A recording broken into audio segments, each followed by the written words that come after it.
कष्टाची शिक्षा भोगणारे आई वडीलच होते आपल्या महाराष्ट्रातील.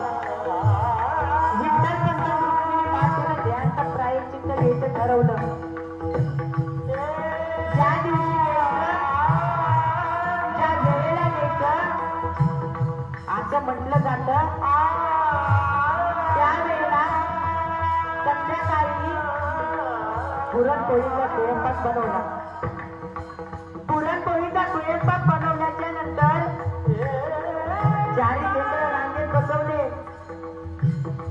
रांगेत बसवल्याच्या नंतर रुक्मिणी मातेनं आपल्या हातानं घास तोडावा, निवृत्तीनाथांना खाऊ घालावा, ज्ञानदेवाला खाऊ घालावा, सोपानाला खाऊ घालावा. आणि ज्या वेळेला मुक्ताबाईला घास भरवण्याकरिता रुक्मिणी माता पुढे येत्या, त्यावेळेला मुक्ताईला कडकडून मिठी मारतात.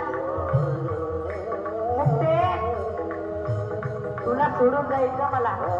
हे मुक्ते, तुला मला आज सोडून जायचं.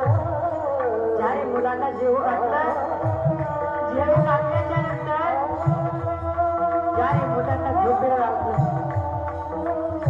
विठ्ठल पंतांनी पत्र दिलं, निवृत्तीनाथाच्या वंशाची ठेवलं. आणि देहांचं प्रायश्चित्त घेण्याकरिता रुक्मिणी माता आणि विठ्ठल पंत निघाले. अर्ध्या वाटेत गेल्याच्या नंतर रुक्मिणी माता परत यावर मुक्ताईला कडकडून मिठी मारावी. मुक्ते, ए मुक्ते, तुला मला सोडून जायचं. ए मुक्ते, तुला मला सोडून जायचंय. विठ्ठल पंतांनी म्हणावं, चल रुक्मिणी माता निघाव्या. पुन्हा अर्ध्या वाटेमध्ये गेलं की पुन्हा परत वापस यावं आणि मुक्ताईला कडकडून मिठी मार.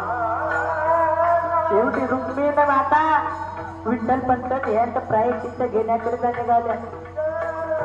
देहांचं प्रायश्चित्त घेतलं.